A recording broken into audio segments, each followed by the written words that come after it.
So we're just over the halfway point with Strange New Worlds. As always, I'm Al, this is the Geek in Review, so let's get to it. I'm going to be talking about Strange New Worlds episode 6, so if you haven't seen it, this will contain spoilers. And we're finally getting a Pike episode, sort of. I'll get into that in a minute, but I just want to say I don't think that this show is really living up to the promise that was made to us in Discovery Season 2, and even episode 1 of this show, and I'll explain a little bit more of that later on in the video. But anyway, Uhura's getting trained for security this time. Wasn't she getting trained for engineering a few weeks ago? La'an gives her this speech about always being ready for a threat, but then when a threat shows up, she's not ready.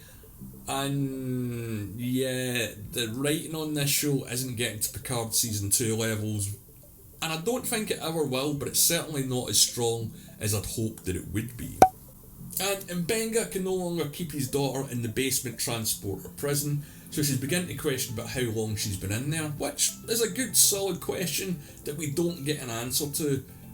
He tells her that the system works on a timer so as not to be disruptive, but then she gets beamed back halfway through a conversation. And I've not spoke to anyone who likes Strange New Worlds, and even if they love the show, and I know people that do love the show, who likes this daughter transporter imprisonment storyline, I was really looking forward to Mbenga. When I seen the pictures, the fact that his uniform's a little bit different, he looks like he's right out of the 60s or the 70s. He looks, I'm sure I said this in one of my other videos, he looks like he'd go partying with Bones from Star Trek The Motion Picture. And like a lot of characters in this, he's just a little flat and not really doing much at the moment. And he's not the only one. Hemmer isn't in this episode. We get almost no lines from Ortegas. Lan is just a security chief that's an augment, and Uhura is going from department to department from week to week. But anyway, as I said, it's a Pike episode, and he's got an sort of fling, alien culture, destiny, got to put a child on the throne sort of scenario here, and people want to stop it, and they don't know who to trust. And yet, for the halfway point of the first season of this show, it really should be doing a lot more than this episode is pulling off.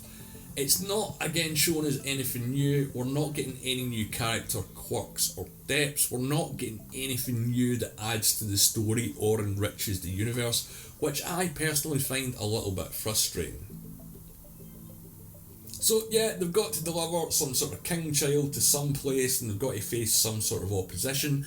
But my question here is, these aliens in this world isn't going to be in the show next week, so why do we care, or why should we care? So anyway, yep, they've got a traitor in their ranks because they find a sort of scratched oath coin.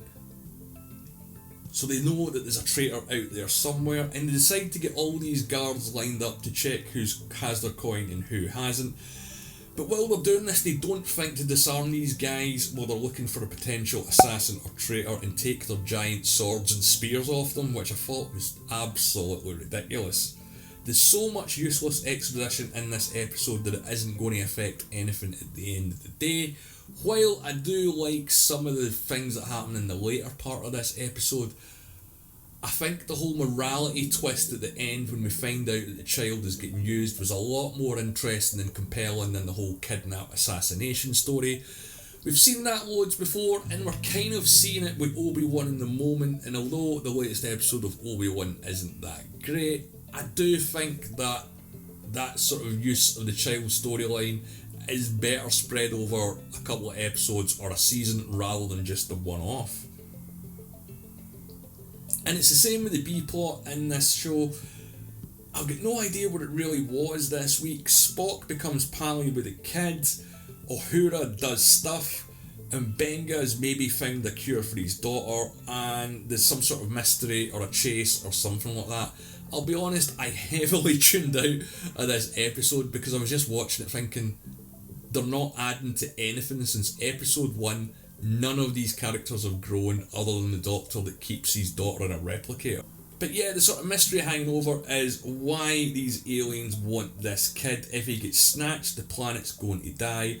and they don't really explain how to start off with. It seems like it's a bit of a disconnected mess that isn't going to go anywhere. And they find out that they need them to power basically the entire planet. If you think of it like the sort of chair that was used to control the city of Atlantis and Stargate Atlantis, it's like that, but a lot more invasive, and it's not great for the person strapped into it. So this is where the whole morality and the Federation morality and the Pike morality argument comes into it. In the last 20 minutes of this episode should have been the first half hour. Like, we don't need action in every episode. We can have a good moral, heavy, highbrow story.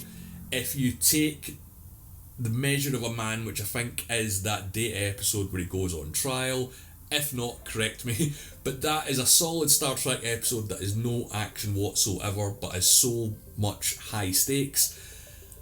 And I've said it before and I'll say it again, but this show doesn't know how to do anything with stakes or tension. The writing was slightly better towards the end, but it didn't really impress me that much at all. And most things in the world are good until they go bad, but this episode is oddly bad until it gets good. And again, I'm talking about the last 20 to 25 minutes.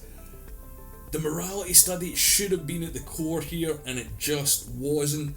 Spock, Uhura, Hemmer, even La'an and Number 1 are not put to any use here whatsoever.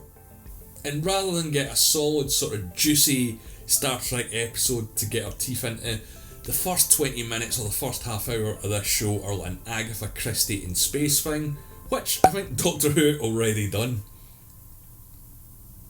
And I'm not really sure what I take away from this episode other than don't fuck your ex-girlfriend, which I already knew. Again, I'm just deflated, guys, that this show isn't doing more. We don't know anything about Ortega's. In fact, she's not had any meaningful lines, I think, since episode 1 or 2, and I hope that they don't give her anything, because at this point, whatever they do with her, they're probably going to ruin it. I know it sounds like I'm heavily beaten up on this show, and I suppose in one respect I am, but it's more out of disappointment, and I just feel so let down. I'm going to keep watching and reviewing the show up until the end of season 1.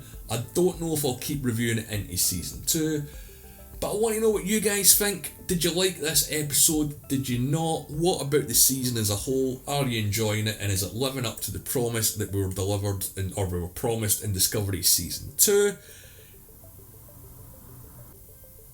I want to know what you think. You can follow me on Twitter at The Geeks Reviews. As always, my name's Al. If you've made it this far, please leave a like and subscribe, and I hope you have a great week.